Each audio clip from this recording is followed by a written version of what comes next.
Imagina só, você acordou, tomou seu café, ligou a TV e descobriu que todo o dinheiro que você guardou durante anos na poupança simplesmente não era mais seu. Não foi um pesadelo, foi real. Em março de 1990, milhões de brasileiros viveram essa cena de terror quando o então presidente Fernando Collor anunciou que ficaria conhecido como o confisco da poupança.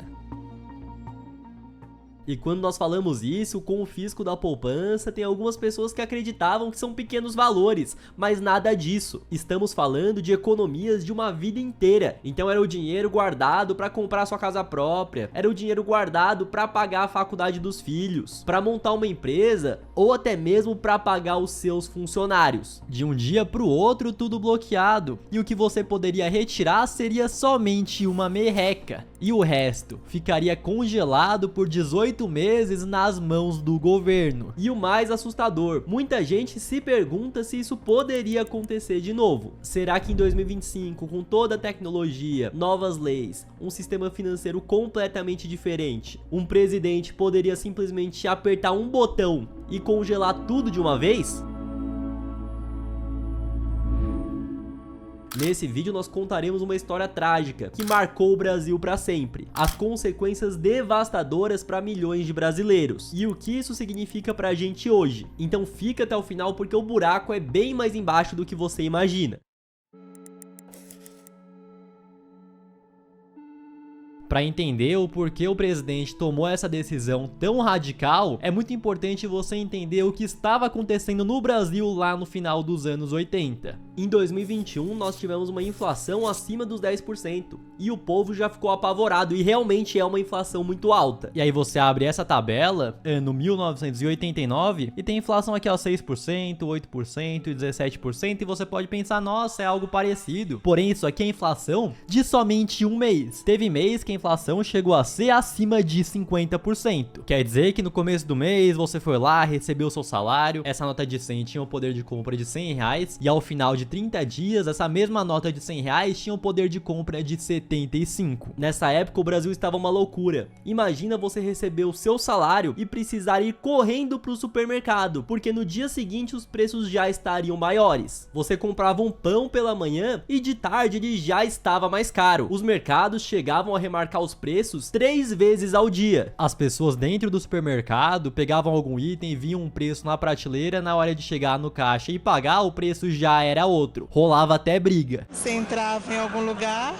para comprar alguma coisa, no dia, meia hora depois estava tudo muito caro. O poder de compra do seu dinheiro derretia como se fosse um picolé no sol do meio-dia. E não era novidade, o Brasil já tinha tentado resolver esse problema diversas vezes com outros planos econômicos. Plano Cruzado em 86, Plano Bresser em 87, Plano Verão em 89, todos no governo Sarney. E todos eles tiveram algo em comum: fracassaram miseravelmente. O país estava desesperado por uma solução. E foi nisso que surgiu Fernando Collor, o salvador da pátria, que prometia acabar com a inflação em apenas um tiro. E ele conseguiu se eleger dessa forma. Porém, o que o brasileiro não esperava é que esse tiro seria diretamente no bolso dos brasileiros. E ele já chegou no seu primeiro dia de governo soltando a bomba, no dia 16 de março de 1990. Brasil Novo foi chamado seu plano econômico, com diversas medidas diferentes. E não era somente mais uma troca de moeda, onde nós passávamos do Cruzado Novo para o Cruzeiro, sendo que o Cruzado Novo durou apenas um ano. Então veio um pacote completo, onde tinha congelamento de preços e salários por 45 dias, criação de novos impostos, aumento de tarifas públicas e até a extinção de 24 empresas estatais, com a demissão de mais de 81 mil funcionários. Mas a cereja do bolo desse plano foi o confisco de ativos financeiros. Não foi somente a poupança que teve o dinheiro bloqueado, e sim também o dinheiro em conta corrente. Então na prática, você só poderia sacar até 50 mil cruzados novos. Aí tem gente que vai lá, mostra quanto que esse dinheiro valia em reais, porém precisa corrigir pela inflação. Então hoje seria equivalente a R$ 13.776,61. Ou seja, tudo que excedia esse valor foi congelado. E aí nessa hora, para não causar tanto desespero na população, falaram o seguinte: não, isso aqui é pro bem de todo mundo, porque no final das contas vocês estão vendo, a inflação tá descontrolada, a situação econômica está muito ruim, então durante 18 meses seu dinheiro vai estar congelado e depois, quando você puder usar novamente, a gente ainda vai corrigir esse dinheiro. Mas era uma correção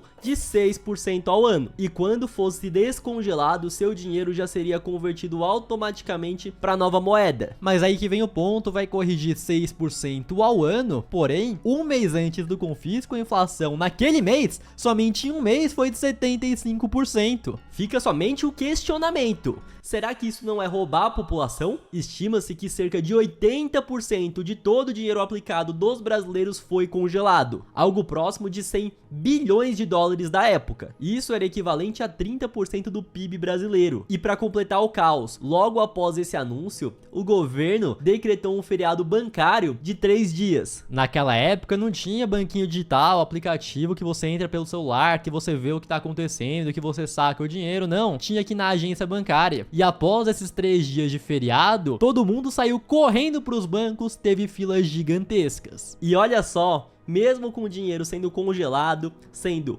confiscado, as pessoas podendo sacar somente uma quantia muito menor, não tinha cédula, não tinha nota pra todo mundo sacar. Então é aquilo, igual no filme do Titanic. O Titanic começou a afundar, todo mundo começou a correr pros botes salva-vidas, porém não tinha bote o suficiente. E nessa hora você pode estar se perguntando qual que é o sentido de confiscar, de congelar o dinheiro do povo. A ideia foi do Collor e da sua equipe econômica, encabeçado pela Zélia Cardoso de Mello. E a teoria dela era simples: se eu tirar o dinheiro de todo mundo, não vai ter mais dinheiro, não vai ter mais demanda para comprar os produtos ou serviços, e isso vai desacelerar a inflação. Então, se as pessoas não têm mais dinheiro para consumir, o que vai acontecer é que a demanda pelos produtos e serviços vai diminuir e o preço vai parar de subir, vai parar de se acelerar. Porém, não foi exatamente o que aconteceu na prática. Então, em março, quando anunciaram o confisco, a inflação foi de 82,39%. Mês seguinte, 15%. Depois, 7%. Mas aí, em junho, já começa a acelerar de novo. 11%, 12%. Depois foi para 14%. Em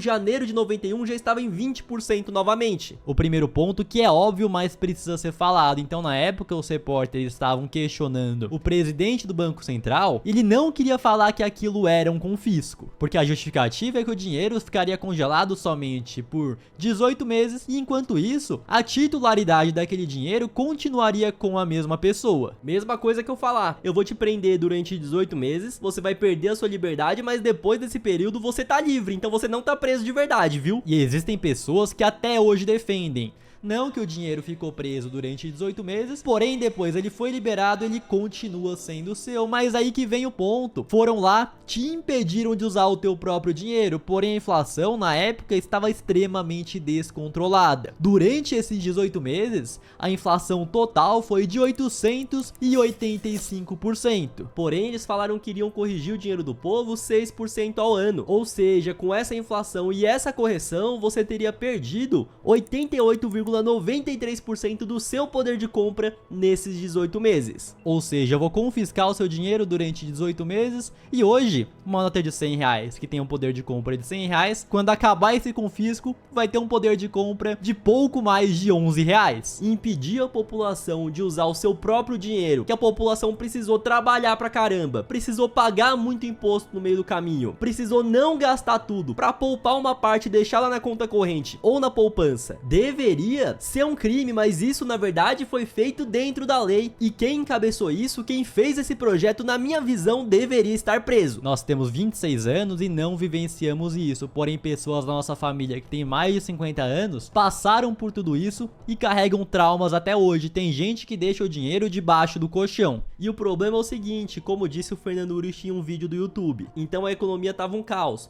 como se fosse um paciente diagnosticado com tumor na cabeça. Para resolver esse problema é só cortar a cabeça do paciente, que aí o tumor foi embora também. Nessa época, o Brasil tinha uma impressão desenfreada de dinheiro na economia. Déficit público gigantesco, o governo gastando muito mais do que arrecada. Somente tirar o dinheiro que as pessoas possuem de circulação não vai resolver. O que precisava fazer é frear os gastos públicos, gastar menos daquilo que você arrecada e parar com essa impressão de dinheiro. Hoje a ministra Zélia conversou com empresários da indústria e os secretários João Maia e Antônio Candir se reuniram com representantes de outros ministérios para pedir corte nos gastos. E o que aconteceu? Depois de alguns meses do confisco, o governo conseguiu enxergar que a inflação não desacelerou, continuou altíssima e que esse plano não daria certo. E aí o governo tinha duas opções: ou manter o dinheiro congelado por 18 meses e causar uma recessão ainda maior, já que as pessoas não teriam dinheiro para consumir e a economia iria desacelerar ainda mais, ou devolver esse dinheiro gradualmente antes do prazo. Então eles escolheram a segunda opção, foram devolver o dinheiro das pessoas. Porém, quando se trata de Brasil, é sempre uma bagunça, é sempre desorganizado. Então eles foram devolvendo aos poucos, o brasileiro nem sabia quando que realmente ele iria receber o dinheiro de volta e sem a devida correção da inflação. Então, quando o dinheiro foi sendo devolvido, teve troca de moeda e muitos falam que foi um verdadeiro golpe na conversão. Pessoas que estavam lá, venderam uma casa, estavam com dinheiro na poupança já para comprar outra, tiveram o dinheiro confiscado e quando esse dinheiro foi liberado novamente, conseguiram notar que antes comprariam uma casa bacana, 3 quartos,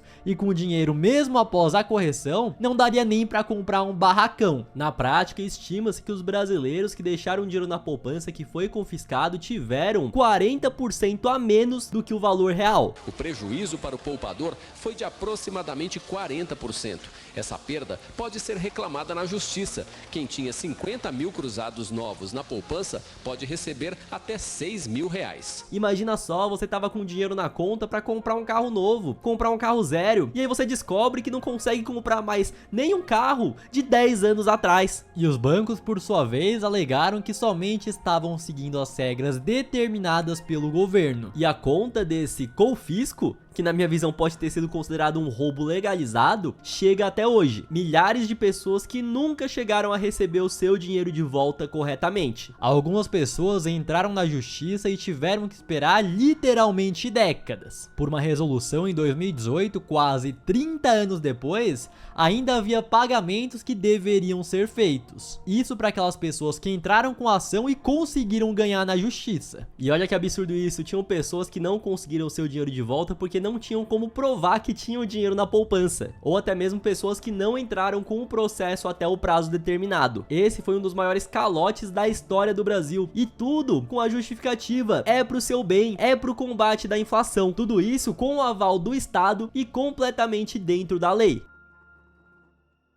E o confisco não foi apenas um número frio na economia, acabou sendo uma tragédia humana. Apenas 3 dias após o anúncio do plano, um dentista do Rio de Janeiro tirou a sua própria vida. Segundo a família, ele caiu em uma profunda depressão porque o dinheiro que ele tinha que foi confiscado era para comprar um apartamento pros filhos em Niterói. E infelizmente não foi apenas um caso isolado. Diversos casos semelhantes foram registrados no país, porque eram pessoas que tinham uma vida inteira de trabalho de economias que sumiram do dia pra noite. Por todo o Brasil, milhares de empresários não conseguiram honrar com seus compromissos. Então você pensa, o dinheiro todo foi bloqueado, como é que faz para pagar salário dos funcionários? Como é que faz para pagar fornecedor? Como é que faz para conseguir fazer a engrenagem girar? Lawrence ganhou, mas acredita que a indenização cobriu apenas 20% dos prejuízos.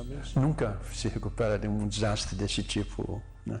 Então, mas foi um período, eu acho que uma das páginas mais negras da nossa história republicana. Tivemos uma onda gigantesca de falência de diversas empresas. E da mesma forma que as empresas não conseguiam honrar com seus compromissos, as pessoas não conseguiam mais consumir, não conseguiam mais comprar, porque o dinheiro foi confiscado. Então várias empresas começaram a aceitar cheque predatado, começaram a aceitar fiado. Então a família que estava com dinheiro que economizou durante 5 anos para fazer uma viagem, não conseguiu mais mais fazer. O casal, que juntou dinheiro durante muito tempo para pagar o casamento, não conseguiu casar. Diversos planos de uma vida inteira foram destruídos. E o trauma foi tão grande que acabou mudando a relação dos brasileiros com o dinheiro. Então diversas pessoas, com medo disso acontecer novamente, passaram a guardar as cédulas, as notas debaixo do colchão. Quem tinha um pouco mais de dinheiro passava a comprar imóveis porque sabia que pelo menos ia se corrigir pela inflação. Enquanto isso, quem tinha menos dinheiro simplesmente via o poder de compra derreter. E agora o que todos querem saber, o que aconteceu com o Collor, presidente da época. Ali os manifestantes saíram em passeata por várias ruas do centro até a Avenida Paulista. A passeata durou 4 horas. Então, após ser acusado de liderar um esquema de corrupção, o presidente Fernando Collor sofreu um impeachment na época. Votos sim, 441. O parecer foi aprovado. Ele foi afastado do cargo dia 29 de setembro de 1992, ou seja, ficou mais ou menos 1 ano e meio no poder. A popularidade dele estava lá embaixo, ele não tinha nenhum apoio político e ele resolveu renunciar à presidência para tentar escapar da cassação dos seus direitos políticos. Porém, mesmo com essa renúncia, ele teve os seus direitos políticos cassados por 8 anos, mas não chegou a ser preso. Mas a história não termina por aí, porque nós estamos no Brasil, onde a memória de quem vota é menor do que um vídeo no TikTok. Após cumprir esses 8 anos e ficar algum tempo fora da mídia, o Fernando Collor conseguiu, acredite se você quiser, em 2006 se eleger como senador de Alagoas. E dessa vez ele durou mais tempo no cargo, foi até fevereiro de 2023. Então o cara que fez o plano, que confiscou o dinheiro de milhões de brasileiros, conseguiu voltar pela porta da frente na política brasileira.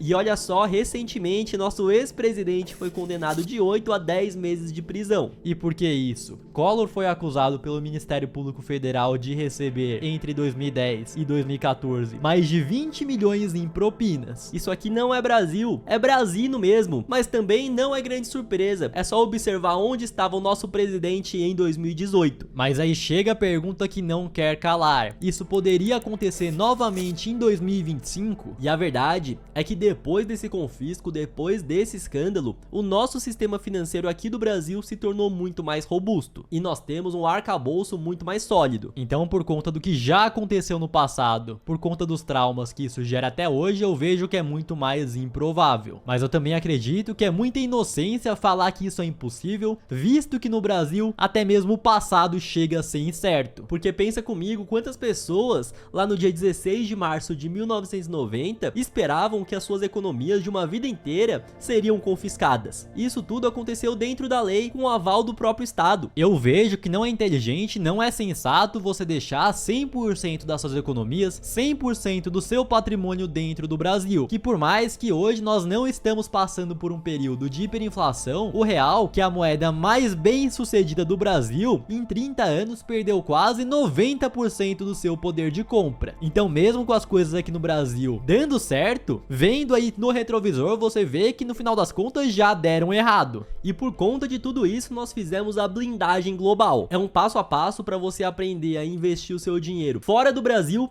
em dólar e também comprar Bitcoin. Você até mesmo aprende a sacar os seus Bitcoin para uma carteira externa, onde nenhum governo, nenhum estado, nenhum banco, ninguém vai ser capaz de movimentar, de mexer no seu patrimônio. Em apenas uma tarde você aprende tudo e fica protegido. E o melhor de tudo, por menos de R$50. E nessa hora, quem já nos acompanha há mais tempo sabe que os nossos cursos custam R$500, R$1.000, R$3.000. Porém, nesse caso aqui, é somente uma única vez de R$49,90, não é R$49,90 por mês. Tanto se você quiser parcelar, fica R$5 e pouco aí por mês. No passado, só conseguia investir fora do Brasil, tirar o dinheiro daqui quem era milionário. Hoje, com R$300, você já consegue começar. E aquilo, quem em 1990 tinha dinheiro fora do Brasil, não conseguiu ser confiscado. Porém, na época, somente quem era milionário. Hoje, qualquer um pode fazer. Porque no final das contas, quem se ferrou de verdade nesse confisco foi a classe média, que o pobre não chegava a ter aquele dinheiro mínimo que não foi confiscado, enquanto isso o rico tinha dinheiro fora. O rico tinha offshore, o rico tinha dinheiro no exterior, dolarizado. Então é isso, você pode entrar agora no primeiro link da descrição na blindagem global e você pode ainda assistir tudo, você pode dolarizar, se você vê que não fez sentido, você não gostou, nos 7 dias você pode pedir o dinheiro de volta. É isso, o link tá na descrição e até o próximo vídeo.